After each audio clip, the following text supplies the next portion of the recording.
একজন পুলিশের এসআই কে কান ধরে দাঁড় করিয়ে রেখেছে ওই এলাকার জনগণরা। কি করেছে পুলিশ এই অফিসার, কেন তাকে কান ধরে দাঁড় করায় রাখলো, আসুন একটু জেনে নেই। ঢাকার রাজশাহীর রোডের মধ্যে একটি বাসের চাপায় ৩ জন মানুষ সাথে সাথে দুনিয়া ত্যাগ করে এবং সে বাস চালককে আইন শৃঙ্খলা বাহিনী আটক করে। আটক করার পর বাস চালকের কাছ থেকে ঘুষ নিয়ে নাকি সে চালককে ছেড়ে দিয়েছে। এরকম অভিযোগেরই জের ধরে ওই এলাকাবাসী ওই থানার এসআই কে ধরে নিয়ে যায় এবং একটি রুমের মধ্যে আটকে কান ধরিয়ে তারপর ভিডিও ধারণ করে, যেই ভিডিওটি সামাজিক যোগাযোগ মাধ্যমে রাতারাতি ভাইরাল হয়ে যায়। এখন সবার কথা হচ্ছে একজন বাস চালক, সে ৩ জন মানুষের জীবন কেড়ে নিয়েছে। সেই ৩ জনের মধ্যে একজন হচ্ছে বিশ্ববিদ্যালয়ের শিক্ষার্থী, তার রয়েছিল রঙিন স্বপ্ন, সবকিছু ধূলিসাৎ করে দিয়েছে। আপনারা কিন্তু জানেন যে মহাসড়কের মধ্যে বাসগুলো কিভাবে উল্টাপাল্টা চালায় এবং তাদের উল্টাপাল্টা চালানোর কারণে এইভাবে ৩টি প্রাণ চলে যায়। ভাগ্যক্রমে সে বাস চালককে ধরাও হয়, তবে ঘুষ খেয়ে নাকি সে বাস চালককে ছেড়ে দিয়েছে। বেলপুর থানার উপপরিদর্শক জহিরুল ইসলামকে আটক করে নিয়ে যায় ওই এলাকাবাসী। তখন জহিরুল ইসলাম তাদের কাছে অনেকভাবে ক্ষমা চাওয়ার চেষ্টা করে, তবে এলাকাবাসী ক্ষমা করছিল না। এক পর্যায়ে সেনাবাহিনীর সহায়তায় সে জহিরুল ইসলামকে ঘর থেকে বের করা হয়। এরপর সে রাস্তার মধ্যে আবারও গাড়ি চলাচল শুরু হয়। এই ঘটনার জেরে এখন পর্যন্ত সেই থানার আইন শৃঙ্খলা বাহিনী বা থানার কর্মরত অফিসাররা কোনো ধরনের ভাষ্য এখনো জানায়নি, সাংবাদিককে কোনো ধরনের কথা এখনো বলেনি যে এরকম একটা ঘটনা ঘটছে, এই জন্য আসলে কি তার থানার সে অফিসার দায়ী কিনা।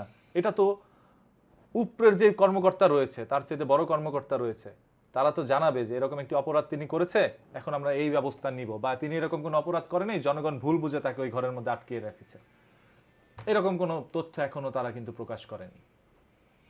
যদি একজন বাস চালক ইচ্ছাকৃতভাবে ৩ জন মানুষের জীবন কেড়ে নেয় বা একজনের মানুষের জীবনই কেড়ে নেয় বা কোনো দোকানপাটের উপরে উঠায় দেয়, তাহলে তো তার সাজা হওয়া প্রয়োজন। যদি সাজা না হয় তাহলে তো এরকম বাস চালকরা উল্টাপাল্টা ভাবে চালাবে এবং কিছু টাকা ঘুষ দিয়ে তারা আবার চলে আসবে। কয় টাকা ঘুষ দিছে যদি সত্য হয়ে থাকে, তাহলে কয় টাকা ঘুষ পাইছে সেই অফিসার? যদি ধরেন 10,000 20,000 টাকা হয়, তাহলে কি 3টা মানুষের জীবনের দাম মাত্র 20,000 টাকা? যদি 1 লক্ষ টাকা হয়, 3টা মানুষের জীবনের দাম কি 1 লক্ষ টাকা? বা টাকা দিলেই পুলিশ কেন অপরাধীকে ছেড়ে দিবে? এখন এটাই হইল ওই এলাকার মানুষের দাবি যে ঢাকা রাজশাহীর মহাসড়কের মধ্যে এরকম একটি ঘটনা ঘটেছে, যেই ঘটনাটি আসলে খুবই মর্মান্তিক একটি ঘটনা। প্রতিনিয়ত বাংলাদেশে সড়ক দুর্ঘটনা হচ্ছে এবং সেখানে অসংখ্য মানুষের প্রাণ যাচ্ছে। যারা এরকম কোনো দুর্ঘটনা ঘটাচ্ছে তাদের এখন পর্যন্ত ওইরকম কোনো শাস্তির আওতায় নেওয়া হয়নি। ইভেন বড় বড় বাস চালাচ্ছে, তাদের তো লাইসেন্সও নেই। বাস ট্রাক রাস্তার মধ্যে যেইভাবে বেপরোয়া গতিতে তারা টেনে যায়, তখন খোঁজ নিয়ে জানতে পারি তাদের লাইসেন্স নাই। লাইসেন্সবিহীন একজন ড্রাইভার বা লাইসেন্সবিহীন গাড়ি কিভাবে রাস্তার মধ্যে চলে?